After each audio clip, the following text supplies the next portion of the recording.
Olá, tudo bem? Espero que todos estejam bem. É um prazer estar com os senhores. Estivemos juntos, né, no primeiro fórum que foi realizado aí em Santo Amaro no ano passado, em setembro, né, do ano passado, e estivemos aí trabalhando junto com vocês, compartilhando, discutindo, experimentando e principalmente revendo todos os irmãos e irmãs. E nesse segundo fórum recebi novamente esse convite para estar com vocês. Infelizmente, por questões aí de saúde, não pude estar presencialmente, mas estou aqui, né, digitalmente e também de coração, né? Haja visto que Santo Amaro, como eu já sempre menciono, né, mora no meu coração, tenho muito carinho por essa comunidade, pelos irmãos, pela família do pastor Elias e pelo pastor Inohan, pela liderança, pelo ministério que ele tem feito aí. Então, para mim, é um motivo de muito orgulho, de felicidade, é um prazer, é um imenso prazer. Só lamento não poder estar com vocês presencialmente, mas isso não aumenta a distância, né, da nossa proximidade de coração. Com certeza, estamos sempre unidos pelo mesmo ideal, sempre unidos pelo princípio divino, pela palavra do verdadeiro Pai. E nesse convite que eu recebi, a gente vai trabalhar, e a demanda é continuarmos trabalhando o tema que nós trabalhamos no evento passado, do ano passado, né, o fórum do ano passado. Nós tratamos ali sobre a autoridade da bênção. Eu tenho acompanhado aí nos últimos sermões do pastor Inohan, ele tem conduzido esse tema, né, são 5 sermões, se eu não estou enganado aí, né, são 5 eventos que ele realizou conduzindo esse tema. E eu tenho visto que esse tema precisa realmente de aprofundamento, né?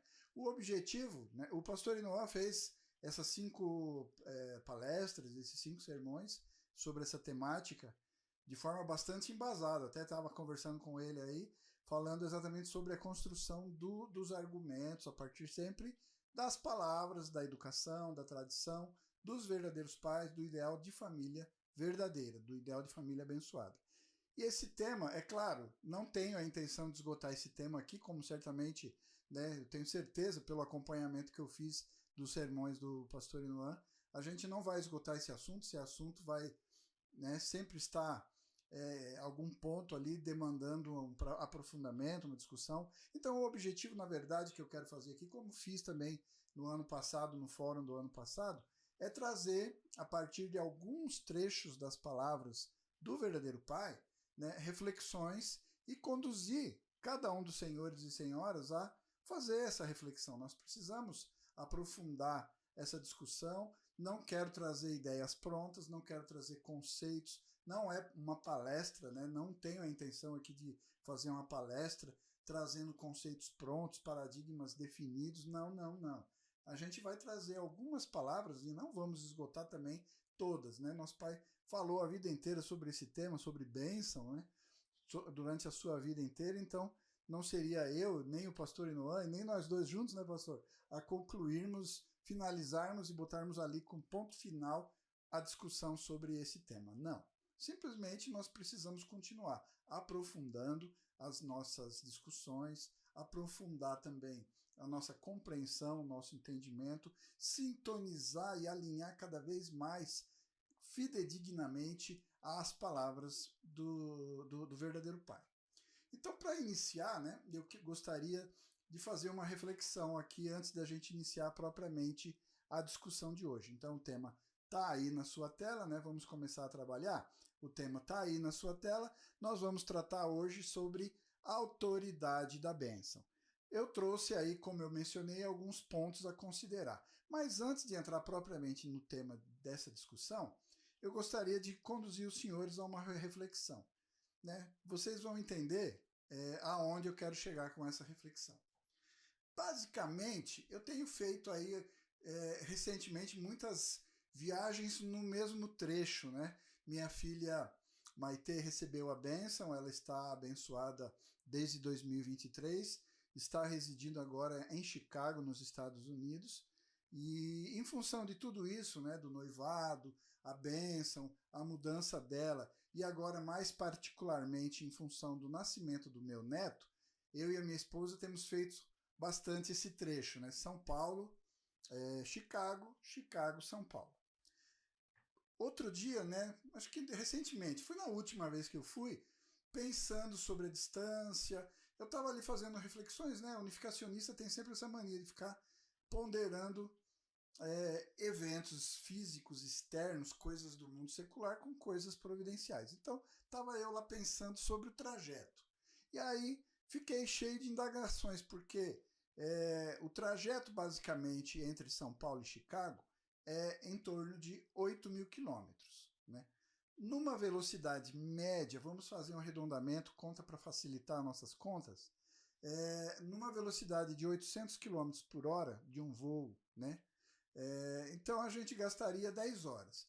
É uma linha reta? Não é uma linha reta, né? Normalmente tem ajustes na trajetória em função de uma série de eventos. A gente vai excluir todos esses possíveis eventos. Tem as rotas de outros voos, tem questões do próprio turbulência climática, enfim, né? Mas vamos admitir, vamos fazer um combinado aqui, que a gente sai numa linha reta. Nem é uma linha reta, porque a curva, né? A Terra já é redonda, então a trajetória ela é curva, inevitavelmente. Mas vamos tirar todas essas variáveis e vamos admitir que é uma linha reta.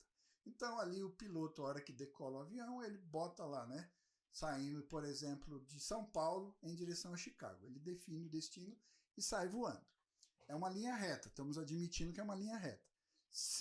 Aí eu comecei a pensar, mas o que aconteceria se o piloto, ali na hora de decolar, ele ajustou e ficou 1 grau, apenas 1 grau, fora daquilo que seria a linha reta. Não é uma linha reta, mas nós estamos partindo dessa premissa, tá bom? Essa linha reta, né? Então se ele sair 1 grau, aonde a gente pararia, né? Qual é? Ou o inverso, vamos supor, estou saindo de Chicago em direção a São Paulo e na hora de decolar, ao invés de definir, mirar ali a linha reta em direção a São Paulo, ele colocou 1 grau fora ali na hora de definir ali o piloto automático, alguma coisa assim. Aonde a gente sai?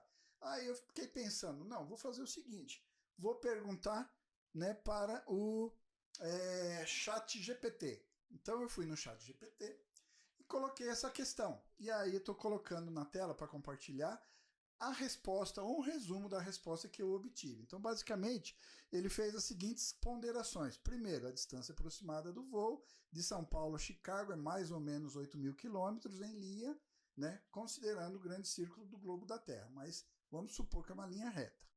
O que significa, então, desviar 1 grau? Eu tive que explicar. Não é 1 grau em relação à posição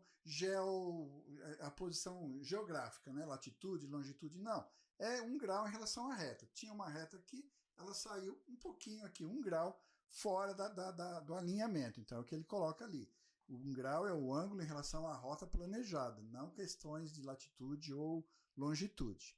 Então aí ele fez o cálculo baseado ali no cosseno, né? Pegou ali um triângulo, traçou a reta de 8.000 quilômetros e botou ali o primeiro grau inicial ali do outro lateral, do outro lado do triângulo, né? Mais 8.000 quilômetros, só que agora seguindo numa direção diferente, com um grau desviado, né? Basicamente, então, o cálculo do afastamento usando ali a tangente de 1 grau, né, vai dar o seguinte deslocamento. Para resumir a história, 140 quilômetros fora do destino. 1 grau, apenas 1 grau, me coloca 140 quilômetros fora do meu destino. Eu estava indo para Chicago, ou 140 para a direita, ou 140 para a esquerda, 140 para a direita, no sentido São Paulo-Chicago, eu estaria fora do estado de Illinois, né? Para a esquerda, eu estaria ainda no estado de Illinois, onde tem a cidade de Chicago, mas bem fora, 140 quilômetros. Se fosse no caminho inverso, vindo de Chicago para São Paulo, a coisa aconteceria da mesma forma. 1 grau fora da rota me colocaria, por exemplo, lá perto de Olambra, né, no interior de São Paulo, né, ou ali para o lado de São Roque, né, enfim, né, a gente estaria bem fora do destino. Por que é que eu estou começando a nossa conversa com essa reflexão? Porque tem um trecho que esses dias eu estava lendo na Palavra do Nosso Pai, que diz o seguinte, acompanha comigo aí, botei na tela. Parece bastante simples, mas um simples mal entendido pode desviar o mundo numa direção errada. Como eu mencionei, 1 grau me colocaria numa distância de 8.000 quilômetros de percurso, 140 quilômetros fora do meu destino original. Isto é realmente muito, muito importante para a gente considerar. Porque se você voltar, vamos voltar ali na telinha um pouquinho, eu botei graficamente esse desvio. Então, se você pegar nesse desenho que tem aí do lado esquerdo da tela, você vê ali 2 linhas em azul e a distância parece pequenininha, mas é que você tem que considerar que cada uma dessas retas tem 8.000 quilômetros. Mas é só 1 grau de diferença. Então, aparentemente, se você acompanha ali no começo da linha, pelo tamanho, pela questão da escala que a gente está usando ali, reduzindo 8.000 quilômetros a essa linhazinha curta aí, basicamente parece que ao longo do caminho você estava na rota, ou pelo menos estava próximo dessa rota. O fato de estar próximo da rota significa que eu vou chegar no meu destino final? Claro que não. À primeira vista, seguindo aí na palavra do nosso Pai, alguém pode perguntar: que diferença faz? Mas se a ordem do universo for apenas ligeiramente alterada, então o mundo inteiro se tornará caótico. Devido à falta de entendimento do ordenamento fundamental, a civilização ocidental foi lançada em turbulência. Quando a gente recorre sempre às palavras do verdadeiro Pai, algumas menções que ele faz sobre mudança de rota, né? Que a gente precisa ajustar a rota na restauração, só que ele usa não 1 grau. As exemplificações que o nosso Pai normalmente usa quando ele fala sobre ajustar a rota original, voltando para o ideal de criação, saindo do padrão da queda, geralmente, né? E aí os demais que são estudiosos da palavra devem me avalizar aí no que eu vou falar agora, mas geralmente o nosso Pai faz a seguinte referência: nós estamos 180 graus fora da rota. 180 graus é o movimento que eu preciso fazer para reverter o processo da queda e caminhar em direção ao ideal da criação. Por que eu estou fazendo essa analogia antes de entrar propriamente no tema autoridade da bênção? Exatamente porque hoje nós vivemos num mundo de turbulências. Hoje nós vivemos numa realidade de discussões, de polêmicas, de divergências, de divisões. E basicamente o que acontece?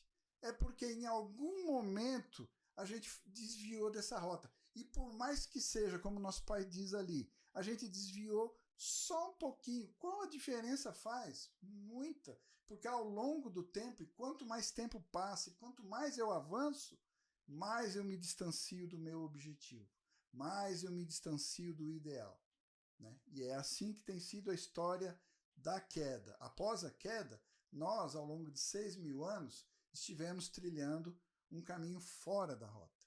E hoje, mesmo hoje, tendo a vinda do Senhor do segundo advento, tendo recebido aqui na terra pela primeira vez esse ideal da bênção sagrada dos verdadeiros pais, tendo obtido a possibilidade de nos enxertarmos à linhagem dos verdadeiros pais, no entendimento, no estudo da palavra, um desvio, um desvirtuamento, um deslocamento que seja de 1 grau, causa um problema muito sério. Então, eu estou usando essa referência para incitá-los a se debruçarem sempre nas palavras do verdadeiro Pai. Elas são a nossa bússola que vai conduzir, manter a nossa rota, para nos manter na rota, alinhado com o ideal da criação e com o ideal da restauração. Qualquer mudança nessa palavra, qualquer mudança nessa bússola, qualquer defeito que eu tenha nessa bússola, o alvo que eu vou alcançar pode estar muito, mas muito distante daquele que era, na verdade, o alvo original, aquilo que foi definido como nosso objetivo principal.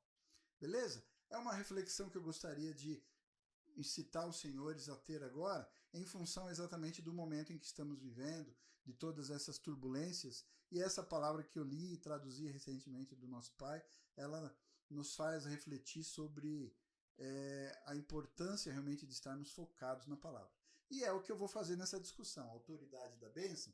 Não vou esgotar o assunto, como eu mencionei, mas almejo pelo menos trazer aqui a partir da palavra, a palavra do verdadeiro Pai sobre o tema, ou algumas das palavras do verdadeiro Pai sobre o tema, fazer algumas discussões que são pertinentes, não encerrando o assunto, não batendo ali o martelo definitivo sobre esse ponto ou aquele ponto, mas pedindo que os senhores acompanhem, né, nessa leitura, nesse estudo, nessas proposições que eu vou fazer, para que a gente possa, ao final dessa conversa, termos realmente os debates pertinentes e buscarmos realmente o entendimento cada vez mais próximo do ideal, cada vez mais próximo daquilo que nos permite chegar no objetivo final, no objetivo definido na restauração e também no ideal de criação. Beleza? Então vamos lá. Seguindo aí, vamos começar aí fazendo uma colocação sobre o significado da bênção. A partir das palavras do verdadeiro Pai, eu peguei basicamente esses trechos, a maioria dos trechos, a partir do livro Bênção e Família Ideal, volume 1, não o livro físico, né? Eu refiz essa tradução, porque eu tinha localizado ali algumas coisas que tinham ficado bem inconsistentes, então eu resolvi fazer uma nova tradução e esse livro agora está disponível também. Então você pode acessar esse livro lá no unificacionista.com, nosso site unificacionista.com, e ter acesso a essa tradução, essa nova tradução que eu fiz. Então, basicamente, ele começa ali com a pergunta: por que chamamos a cerimônia de casamento de receber a bênção? De acordo com o princípio, se Adão e Eva não tivessem caído e tivessem se tornado aperfeiçoados, eles teriam se colocado na posição para receber a bênção. Em outras palavras, eles deviam ser os objetos substanciais de Deus. Uma vez que se aperfeiçoassem, eles teriam sido objetos que totalmente receberiam amor a partir de Deus como sujeito. Então ali é um parágrafo pequenininho, parece assim muito despretensioso, né? E por que é que eu trouxe ele? O objetivo é não dar a minha opinião, mas levantar algumas reflexões, né? Como a gente está fazendo, fazer algumas reflexões sobre essa situação aí, onde a gente chama casamento de bênção. O que isso tem a ver com o ideal da criação, o que isso tem a ver com o plano original. Mesmo antes de Deus ter criado Adão e Eva, os seres humanos, ele já tinha essa proposição na sua mente de abençoá-los, né? Então ali é muito importante a gente pensar. Veja bem, o que ele está dizendo ali. Primeiro ele fala, Adão e Eva, sem cair, eles tinham aquele mandamento, cresça, né? Multiplique. E de acordo com o princípio divino, a gente no estudo aprofundado do princípio divino, a gente sabe que isso está falando ali exatamente sobre as três bênçãos, mas a primeira bênção, antes do multiplique, é cresça, aperfeiçoe-se, né? Se torne maduro, incorpore, encarne plenamente, de forma individual, como homem ou mulher, o amor de Deus, o amor verdadeiro de Deus. E quando a gente fala amor verdadeiro, estamos nos referindo a amor que vive para o benefício dos outros. Então é uma série de conceitos e premissas a priori que eu preciso ter antes de eu proferir essa afirmação. Adão e Eva precisavam se aperfeiçoar para estarem aptos a receberem a bênção de Deus. Mas o que significa se aperfeiçoar? É voar em cima de uma nuvenzinha, que nem o Dragon Ball, não tocar o chão, conseguir prever o futuro, fazer análises financeiras, né, para onde investir melhor o dinheiro. Qual é a capacidade de um ser humano perfeito? Um ser humano perfeito, seja ele homem ou mulher, é um ser humano que tem o mesmo coração de Deus. Eu vou já abrir um parênteses aqui para fazer uma dica, é um gancho, né? Não vou finalizar o assunto. Um dos primeiros desvios que a gente teve ao longo da nossa rota, da nossa trajetória, após conhecermos os verdadeiros pais, conhecermos o princípio divino, basicamente foi, primeiro ponto, nós distorcemos a teologia e criamos, na verdade, uma teologia chamada teologia da figura central. Bom? Esse eu tenho uma aula, inclusive, gravada, mostrando exatamente como esse problema afeta, né, o entendimento equivocado disso, como isso afeta na rota em direção ao nosso objetivo. Outro problema que também eu vou pôr aqui já, e é uma outra aula que em breve já tá gravada e vai estar disponível, é sobre teologia da centralização. Só para abrir um parênteses dentro desse parênteses, o que a gente fala sobre centrar ou centralizar? Ah, porque você está sem centro. O ser humano caiu e se centrou em Satanás, quando originalmente ele deveria estar centrado em Deus. E basicamente a gente resume, né, o nosso entendimento a esse discurso. Mas o discurso ele também está muito superficial. Porque quando, por exemplo, você faz o juramento da família, esse texto sagrado, que compõe os 8 textos que o verdadeiro Pai legou para a humanidade pela eternidade, a gente começa o juramento dizendo assim: nossa família centralizada no amor verdadeiro. 8 vezes a gente repete isso. Eu quero perguntar para cada um dos senhores: em que parte do juramento está escrito que eu tenho que me centralizar em Deus? Está escrito isso lá? Será que a gente traduziu errado? Do coreano, do inglês, né? Ficou errado? Centralizado no amor verdadeiro. Por que não está centralizado em Deus? Esse é um dos equívocos, e eu não vou me estender nessa discussão, que não é o tema. Mas a gente tem que tirar esse equívoco do nosso conceito. Porque a gente criou esse conceito de centralizar em Deus, ou por causa da queda acabamos nos centralizando em Satanás, achando que centrar ou centralizar significa em torno de alguém. Esse é o grande equívoco, né? Porque nós criamos também na restauração, em função da necessidade de um intermediário, o homem se afastou de Deus e por isso ele se tornou um ser dividido em bem e mal, Caim e Abel, Deus e Satanás, o anjinho e o diabinho no outro ombro. Aí tem que cortar o meio e separar. Então a gente precisa, né, ter um lado bem do lado do mal. Aí, enfim, pera lá, mas a gente tem que entender que a necessidade de um intermediário para nos aproximar de Deus e nos separar de Satanás é provisório, não é original. Então, no plano original, não tinha essa, vamos nos centrar em Deus. Porque nem Deus é centrado em alguém. Deus tem um centro? Tem. Qual é o centro de Deus?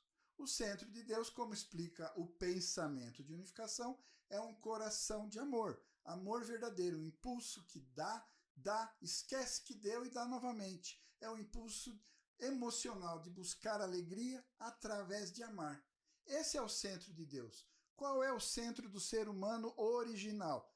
É o mesmo de Deus, ou seja, eu preciso ajustar o meu dial, ajustar, né, a minha sintonia na mesma sintonia de Deus, um coração de amor verdadeiro. E o juramento fala isso claramente, né? Você já reparou? Todo dia você está fazendo juramento falando: nossa família centralizada no amor verdadeiro. Pergunto: você vive centralizado no amor verdadeiro?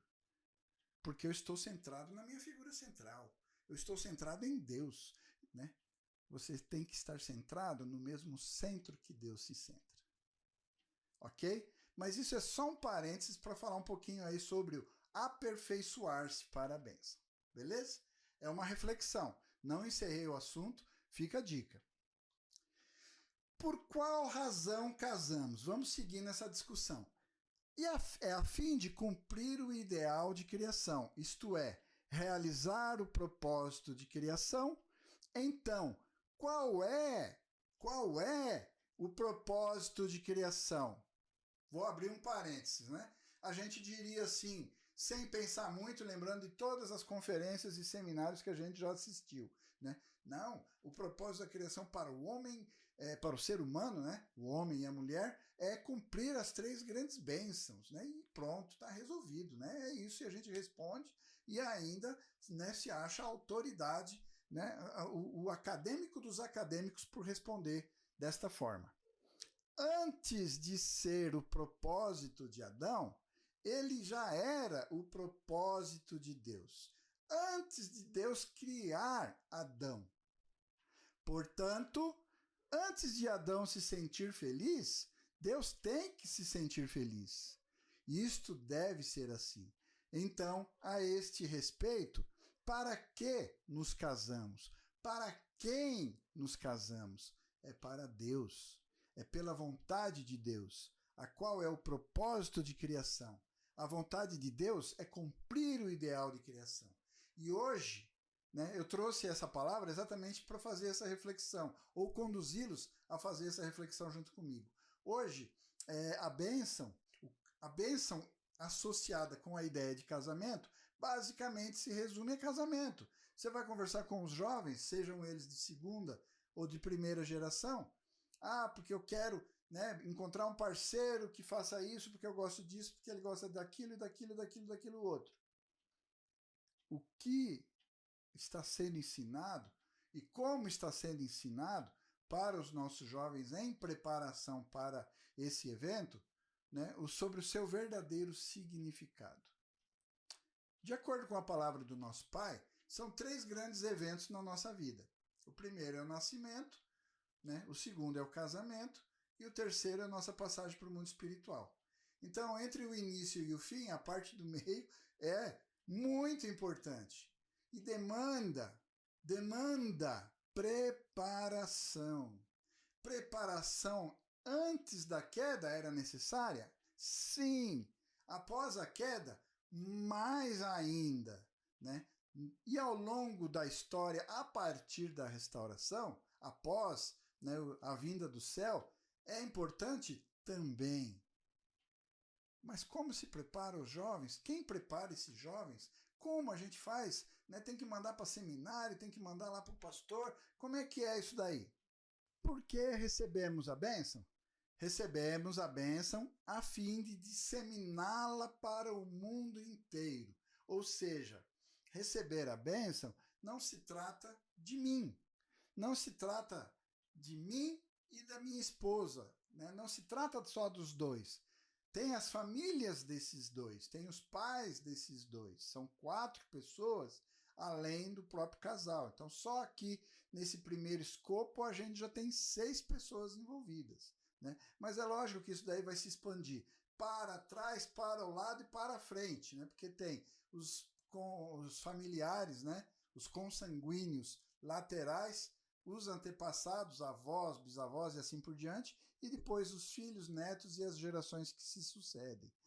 Mas a gente muitas vezes, na maioria das vezes, quase na totalidade delas, a gente resume simplesmente a um casamento e esquece que o nosso papel, quando recebemos a bênção, quando nós recebemos a bênção, cada um que recebeu a bênção se torna parceiro, se torna parte, a gente é enxertado na verdadeira oliveira. Qual é a missão do Messias? Qual é a missão daqueles que receberam a bênção do Messias? Quantas vezes a gente já leu a partir das palavras do verdadeiro Pai que nós devíamos fazer home church, lar igreja. Depois Messias tribal. Depois veio o 4º Adão. E a gente sempre na condição convenientemente acomodada de eu sou membro da igreja e eu estou aqui porque eu tenho que receber uma diretiva, uma orientação. Meu irmão, minha irmã, desculpa falar, somos irmãos na fé e eu vou ser sempre sincero, apesar de às vezes as palavras, serem duras, mas são palavras de amor porque são palavras do verdadeiro Pai. Nós sempre omitimos a nossa responsabilidade e sempre foi muito conveniente a gente ficar à sombra da oliveira selvagem. Sempre foi conveniente, mas agora não dá mais. A gente protelou demais. O verdadeiro Pai sempre nos empurrou, sempre nos estimulou e a gente sempre se esquivou, disse, não, mas veja bem, não é bem assim, não estou preparado e etc, etc.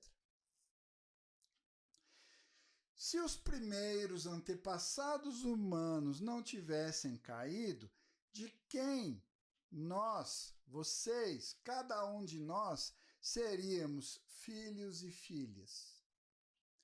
Desde o nascimento, cada um de nós naturalmente seríamos filhos e filhas de Deus.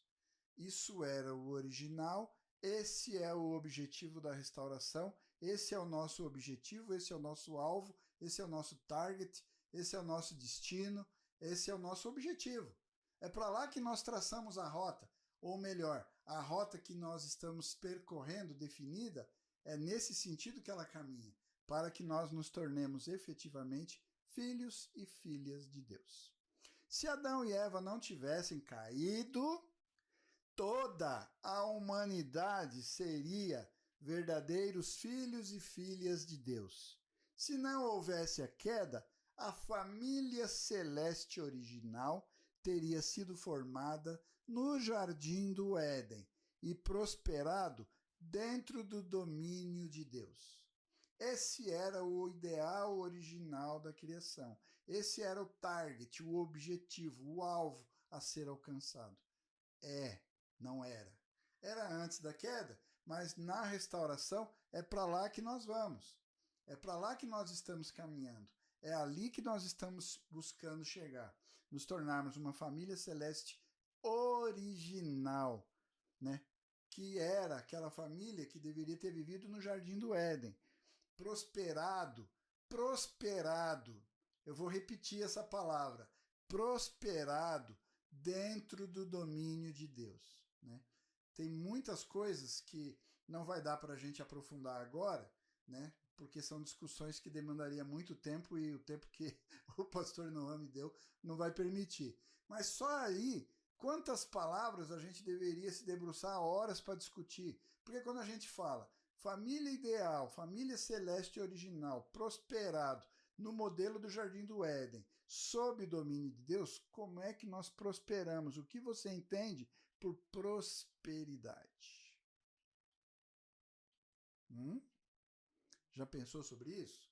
Ah, não, porque quando o reino dos céus vier, o Tioneligu que tiver estabelecido, todo mundo vai viver numa mansão, vai ter não sei quantos hectares, vai ter...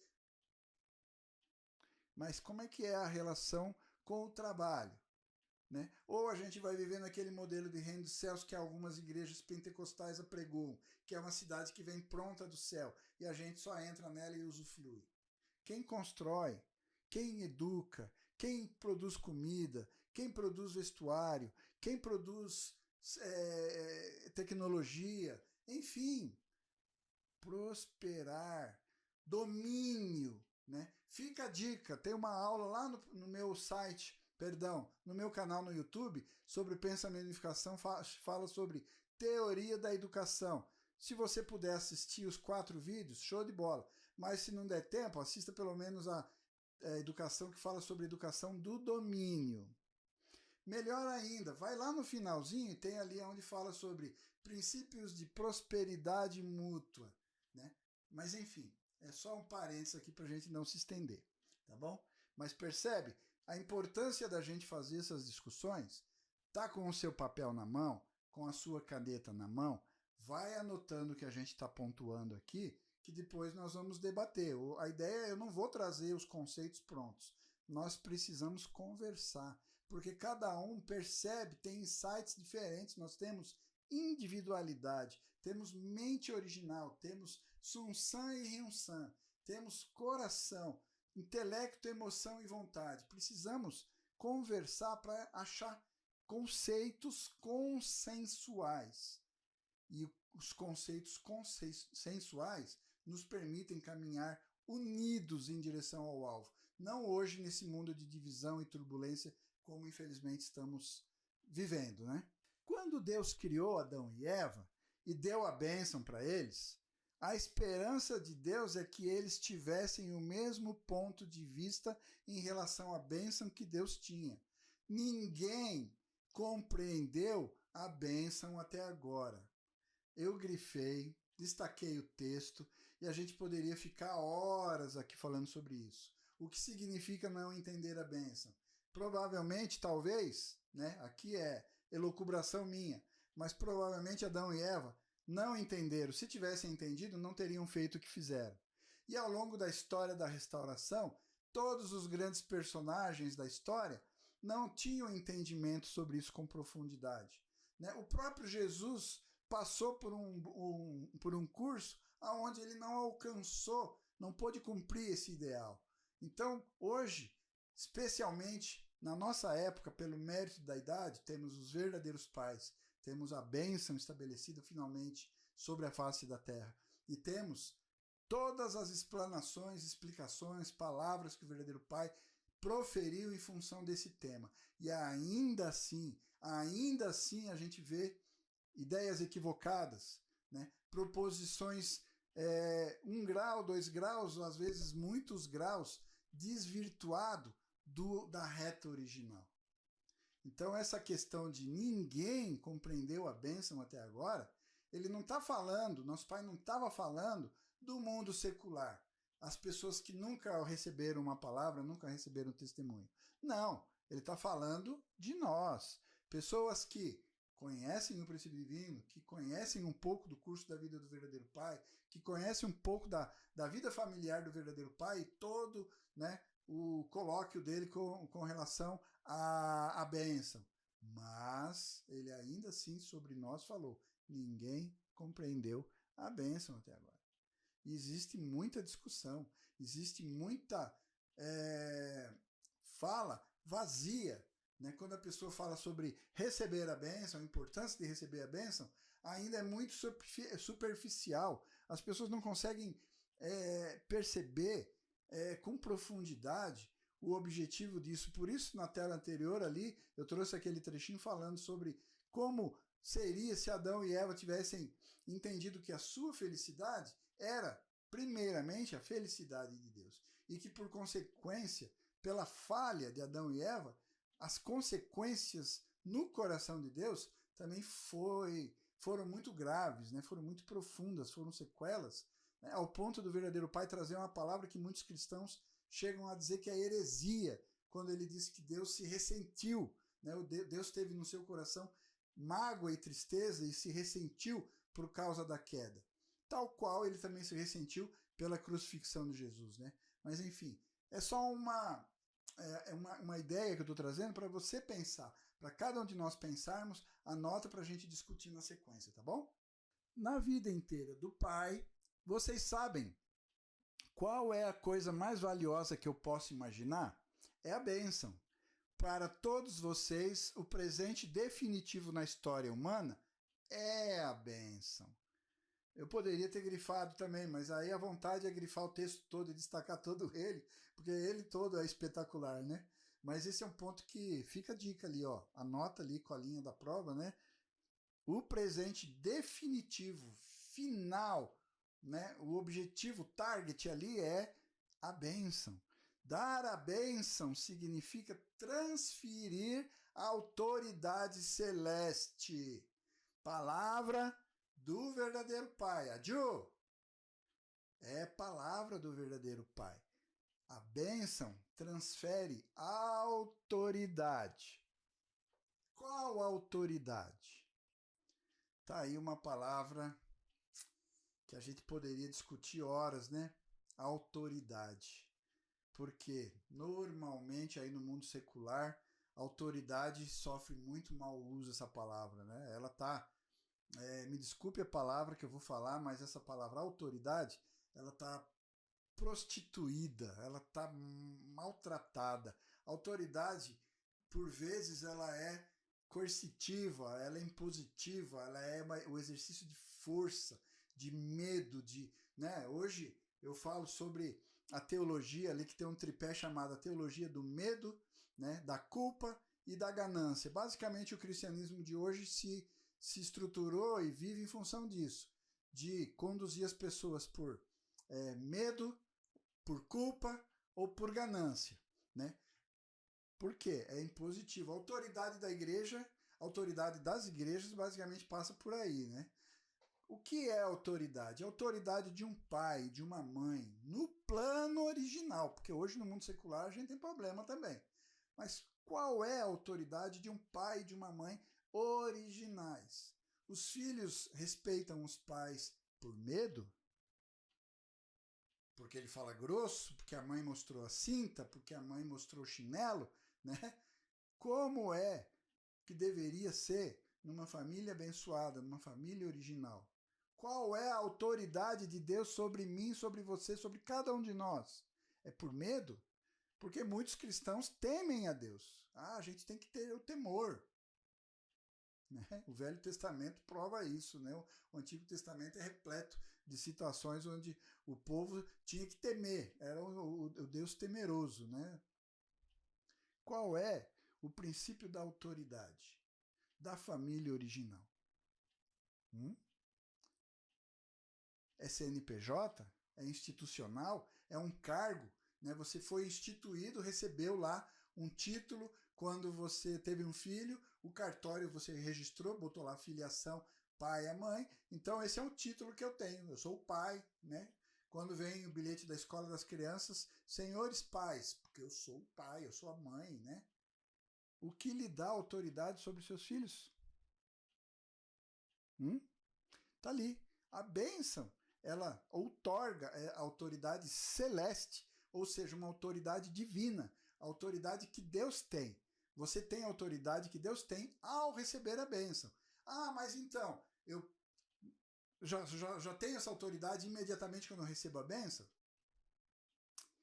Infelizmente, eu tenho que lembrar daquela parábola dos talentos lá no Evangelho, né? O que você vai fazer com a bênção? Porque a bênção que eu recebi, a bênção que cada um dos senhores recebeu, no dia da bênção, era a mesma. No dia seguinte, significa que as nossas bênçãos são iguais? O que você faz com o seu talento? Né? Alguns podem guardar debaixo do colchão, outros vão enterrar e a ferrugem vai comer. Outros vão investir, vão conseguir aumentar ela, fazer ela crescer. Então percebe que a bênção tem o poder de outorgar a cada um de nós a autoridade. Mas é claro que eu preciso fazer jus. Tem a minha parcela, né? Aquela regrinha lá do princípio divino, né? A lei da responsabilidade, né? 95% é de Deus, mas 5% é meu. Significa que Deus me deu a bênção e eu sou top of mind, né? Eu tô ali, né, na crista da onda, né? Você fez por merecer? A sua autoridade se constituiu em legítima autoridade ou ela vai cair para aquele modelo secular de impositiva, força por força da lei, né? Como muitas vezes é no nosso país, ou por exemplo, né? Enfim, como é a autoridade de uma família original? Percebe? Mas é uma discussão. Eu não vou trazer o conceito. Nós vamos discutir sobre isso, beleza? O significado da bênção é que ela é o tempo de início do Messias. Isso por conta da queda. Já abri um parênteses, né? Ou falta de respeito. A pessoa está lendo, de repente interrompe a leitura e fala de outra coisa. Perdão. Eu abri um parênteses, me desculpa. Então significa o quê? Originalmente, no ideal, isso começava a partir do Adão. Mas por causa da queda, vem o segundo Adão. Vem o terceiro Adão. O Messias, o segundo advento do Messias. Né? Exatamente, é ali que começa a bênção. Não há, vou repetir, não há, e para enfatizar vou falar de novo, não há como começar a bênção sem Messias, sem Adão, tá bom? Não desvia da rota. Tem gente desviando da rota. Tá ali, ó, o significado da bênção, ela é o tempo do início do Messias, está diretamente ligado. É uma interdependência, não há bênção sem Messias, não há bênção sem Adão, ok? Fechou? Que fez o fundamento na Terra por 2000 anos, centrada na nação escolhida e nas organizações religiosas, agora tendo o nome de noivo e noiva, e mais especificamente agora, verdadeiros pais. Vocês podem agora ser, da mesma forma, Messias tribal. Percebe a conexão aí? O que é ser Messias tribal? Ah, então eu tenho aí umas pessoas, eu fiz umas fichas e fui lá e aí a igreja carimbou as minhas fichas e me deu ali uma roupa de uma cor diferente e tal. É isso aí? Ser Messias tribal é isso aí? É um título outorgado por um CNPJ ou por alguém numa posição, numa instituição, seja ela qual for. Hoje em dia está na moda religiosa, né? Uma instituição religiosa. É isso que é ser Messias tribal? Mas Messias tribal, na minha concepção e na base daquilo que eu li na palavra do nosso Pai, Messias tribal está intimamente relacionado com bênção. Não tem desconexão. Ah, não, eu sou Messias tribal, mas e aí, como é que tá a sua bênção? Ah, tá, não tá fácil não, minha esposa, meus filhos, minha família, né? Pois é, tem uns filhos aí que, entendeu, não estão muito afim e tal. Oi? Como assim? E a palavra do nosso Pai? Simplesmente a gente fechou o livro, pôs na estante e vai levando do jeito que dá. É reflexão, eu não vou dar as respostas. Nós vamos seguir conversando sobre isso. Autoridade, Messias tribal, instituição religiosa. Nós estamos falando sobre a autoridade da bênção. Mas é importante eu fazer essa construção que nós estamos fazendo aqui. E nos mesmos termos, baseado nas palavras, eu vi ao longo de semanas o pastor Inoan fazendo isso também nas suas preleções aí na igreja, né?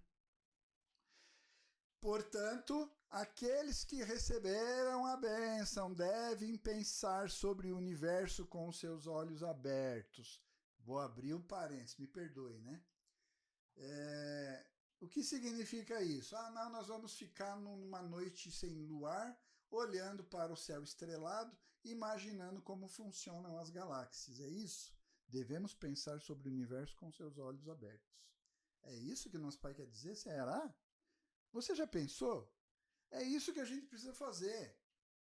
Quando você faz runduquê, institucionalmente, a gente tem... eu abri o parênteses, estou dentro dele ainda, tá?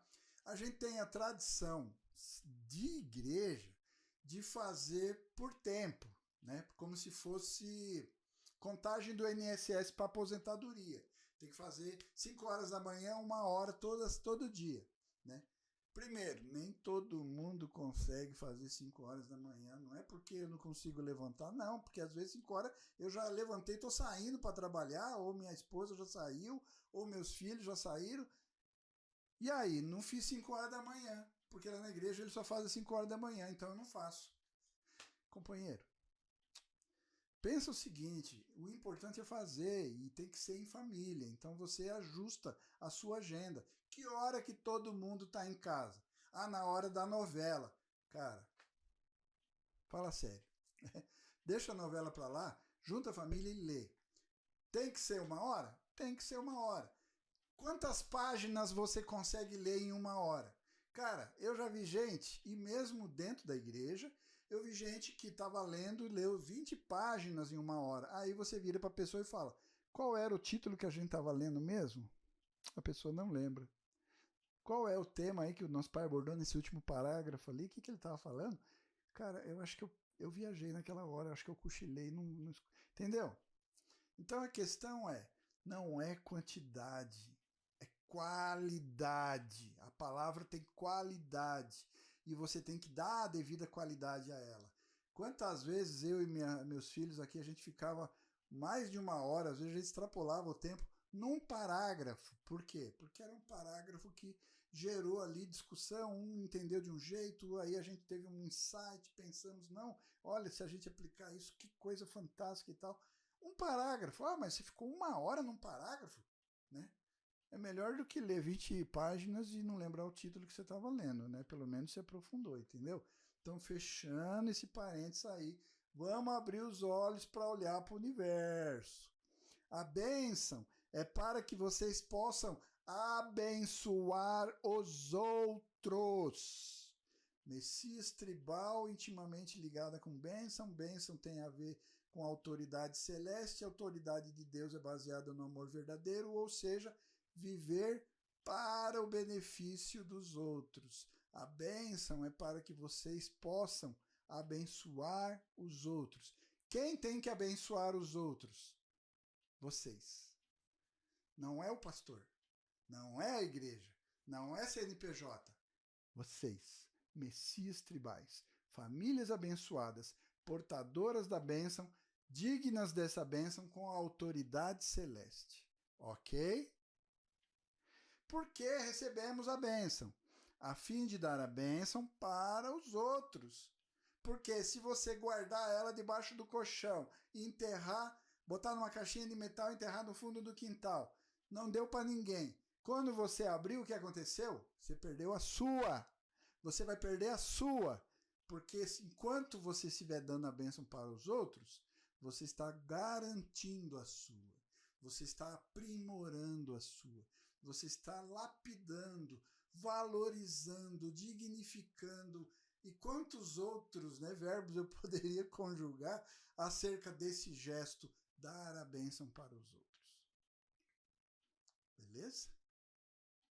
A fim de dar a bênção para os outros e ver que a bênção vai para o mundo inteiro. Ah, mas eu tenho que dar a bênção para comunista, para país de esquerda, para... entendeu? Como é que fica isso daí? Mas é para todos. Para todos. Não podemos estabelecer o ideal do céu sem matrimônio, sem família. Dá para entender? Você está entendendo isso? É família. É família que constrói o reino dos céus. O unificacionismo é baseado na família. Base de 4 posições. Aquela estrutura fundamental sobre a qual o ideal de Deus se realiza. Qual o ideal? O ideal familiar, que depois, como diz lá no desenho do princípio divino, ele vai expandindo os escopos. Família, sociedade, nação, mundo e cosmos. Mas é o mesmo modelo. É a bênção que constrói isso. É essa autoridade que vai permitir que você seja líder do mundo. Que você abençoe o mundo inteiro. A bênção não acontece de acordo com o seu pensamento. Ela deve se originar centrando nos pais. Ela deve se originar centrando nos pais. Qual é o centro da bênção? São os pais. Ah, mas lá na igreja, porque lá na outra comunidade, porque agora no outro grupo lá, estão dizendo, estão falando. Olha a rota. Qual é a rota? Onde vai a rota? Qual é a direção dessa rota? 1 grau, você viu que deu em 8.000 quilômetros que eu mencionei no exemplo, 140 quilômetros de desvio. Percebe que a autoridade da bênção está com os pais. Ela deve se originar com os pais. Era muito conveniente, né? Eu concordo com todos os senhores. O que você está pensando aí, eu já pensei várias vezes. Nossa, quando o nosso pai estava aqui, era mais fácil a nossa vida, né? A gente ia lá, tal, nosso pai juntava todo mundo, aí ele juntava esse com aquele, aquele com aquele, tal, papapá. Vamos lá, já faz a bênção ali 2 dias, 1 dia, no mesmo dia, e está tudo resolvido. Hoje nosso pai não está mais aí. Ele não está mais fazendo bênção. E essa autoridade reside com quem agora? Reside com quem? Pois é. E aí, para mim, é conveniente. Ah, era tranquilo, nosso pai fazia. Ah, não, mas agora a igreja está fazendo. Qual autoridade? Com que autoridade? Quem deu essa autoridade?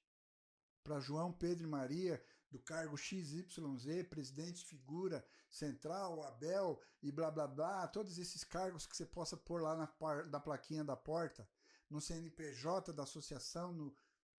Quem tem essa autoridade? Essa autoridade é exclusivamente dos pais.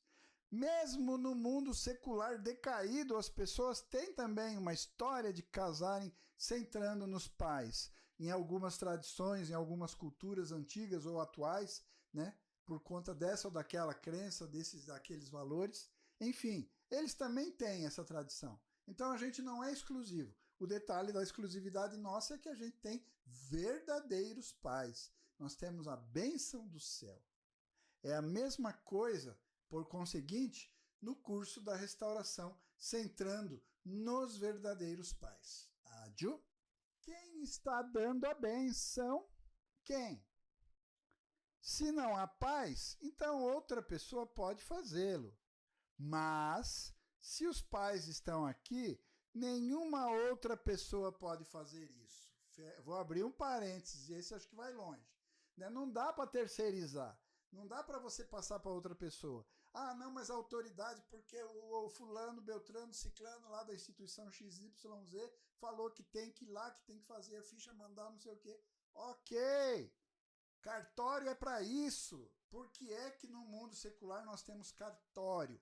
Para documentar, né, de forma plena, legal, né, oficiosa, perante a comunidade, você tem o cartório. Então, a função da igreja, definida na tradição da família abençoada pelos verdadeiros pais, é a função cartorária, não autoridade sagrada. A consagração de uma união em casamento por meio da bênção se dá pelos pais. Você pode fazer a cerimônia que você quiser. Você pode ir na igreja que você quiser fazer a cerimônia. Ah, porque eu acho que lá na igreja perto da minha casa, lá, seja ela budista, confucionista, católica, protestante, é bonita aquela igreja, eu acho legal fazer uma cerimônia lá. Posso fazer? Pode. Agora, lembre-se que a consagração da bênção é proferida pela boca dos pais. 4 pessoas, um casal do homem e um casal, os pais da mulher. Eles vão fazer a oração de consagração. Ok? Tem que ficar claro isso. Tem que ficar claro isso. A autoridade da bênção. No Jardim do Éden, voltando ao texto, originalmente os filhos e filhas de Adão e Eva teriam se casado de acordo com o mandamento de Deus. Beleza? E com Adão e Eva dando a bênção. Por quê? Tinha igreja? Tinha pastor? Era para ter? Ah, mas teve a queda. Ok. Até quando vai ter? E as igrejas estiveram fazendo casamento. E como é que ficou o resultado dos casamentos que as igrejas fizeram ao longo da história, né? É a história do Paulo falando para aquele rapaz lá que queria casar a filha. Ele falou assim, quem casa faz bem, mas quem não casa faz melhor. Por quê? Esse casamento aí não tem significado nenhum aos olhos de Deus na consagração daquela união. Porque a bênção só passou a existir na terra, no meio da humanidade, por meio dos verdadeiros pais. O verdadeiro pai fez todo o fundamento para que isso acontecesse. Ok? Tá claro? Né? Não vamos mudar a rota. Cuidado com um grau ali no desvio da rota. Tá bom? Nossa cerimônia de casamento é a mesma coisa. Né? Nós estamos buscando o original. O que eu estou falando aqui é para ser original. E ainda não é? Não é. Por quê? Porque a gente não está cumprindo a nossa parte. Porque nós estamos acomodados em não assumir o nosso papel como famílias abençoadas e não assumimos a nossa responsabilidade. Não exercemos a nossa autoridade. E a autoridade é das famílias abençoadas. Ok? Não foge não, hein? Portanto, em nossa igreja de unificação, a bênção é dada em nome dos verdadeiros pais. Né? Isso foi na época. Agora nós não oramos nem mais em nome dos verdadeiros pais. O nosso verdadeiro pai disse, você ora agora no seu nome. Você fez o boleto, agora você vai lá e paga. Né? Nosso pai cansou de pagar boleto nosso. Né? Cada um de nós, eu falo por mim, cada um de nós, eu fui resgatado. Eu fui resgatado pelas lágrimas, pelo suor e pelo sangue de Mun Samyan, que verteu sangue para conseguir a bênção que nos resgata e nos enxerta, que nos tira a mácula e a mancha do pecado e nos enxerta de novo na linhagem de Deus e dos verdadeiros pais. Vocês alguma vez já viram os pais da própria pessoa dando a bênção no mundo secular? Claro que não. Dizer não é dizer que no mundo secular não há nenhuma pessoa perfeita, obviamente. A cerimônia de casamento é a cerimônia de herança de amor. Mas que amor? Amor verdadeiro, o amor de Deus. Está lá no juramento. Nossa família centrada no amor verdadeiro. Ok? No amor de Deus. Os pais estão vivendo com o amor dos pais, representando o amor de Deus. Com a ordem para viver assim, o casamento é a cerimônia da herança. O amor de Deus é herdado a partir dos pais. E quando os pais, no exercício dessa autoridade, transferem a bênção para os seus filhos, é um processo de herança. Quem recebeu a bênção? Eu recebi a bênção com a minha esposa dos verdadeiros pais. Quem vai dar a bênção que eu recebi dos verdadeiros pais para os meus filhos? Sou eu. Eu vou passar essa herança, né? Eu e a minha esposa. Cada pai e cada mãe, no processo de bênção dos seus filhos, lega por herança, por hereditariedade, a bênção de Deus, a bênção dos verdadeiros pais para os seus filhos. Não é uma outra pessoa, não é um CNPJ, não é uma instituição que tem a posse, a autoridade para legar a bênção dos verdadeiros pais, a não ser os próprios pais, né? Eu vou até fazer uma brincadeira aqui, talvez vocês vão ficar um pouco chocados com o que eu vou falar, mas o nosso pai, né, passou uma rasteira nas igrejas, porque ele socializou a bênção, dando ela para todo mundo. Então, onde está a bênção dos verdadeiros pais hoje? Está aqui, está aí, está com cada um de nós. Tá bom? Quando vocês recebem a bênção, pensem que estão recebendo-a para o mundo, ao invés de para si mesmos. Aqueles que recebem a bênção com esse pensamento permanecerão na história, mas aqueles que não fazem isso apenas passarão pela história. Então é muito importante essa reflexão. Não vamos fazer ela tão longa, né? Não vou trazer tantos conteúdos, mas são vários os textos, são várias as palavras. E aí a única coisa que eu peço é se debruce sobre as palavras, né? O legado que os verdadeiros pais nos deixaram, o seu legado mais precioso depois da bênção é a sua palavra. E nós devemos nos tornar substância dessa palavra. Ele nos deixou 8 textos com os quais nós podemos nortear as nossas vidas em todas as áreas. Mas é claro que se você tiver um pouquinho mais de apreço ao reino dos céus, se você tem um pouquinho mais de carinho com o ideal de se construir um mundo ideal, eu vou sugerir, debruce-se sobre a palavra. Estude a palavra. Nós precisamos construir o céu. Começamos com a família, temos a autoridade da bênção como os pais, mas nós precisamos pensar que o céu precisa ser construído em todas as áreas.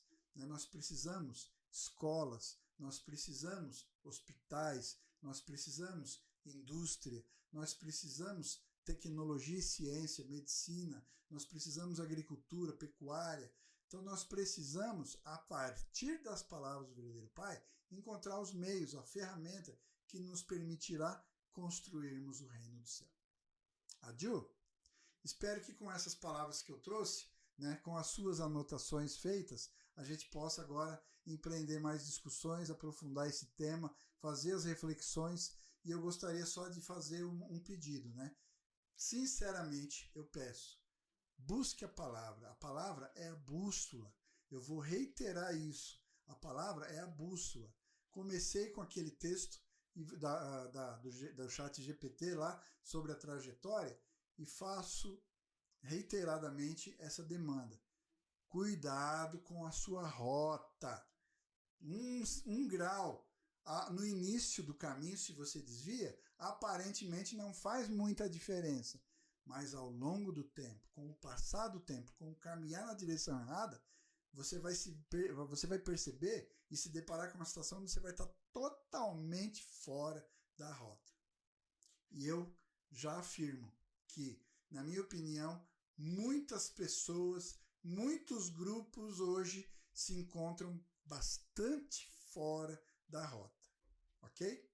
Mas é isso, agradeço aí a sua atenção, né? Mais uma vez, peço desculpas por não poder estar aí presencialmente com cada um dos senhores, mas então eu deixo assim a minha profunda gratidão pelo convite tão carinhoso que eu recebi aí da comunidade, e também Deixo aqui o meu abraço a cada um dos senhores, né? E que a gente possa em breve aí estarmos juntos presencialmente, né? Logo que possível. Agradeço e seguimos aí. Muito obrigado e até mais. Tchau, tchau.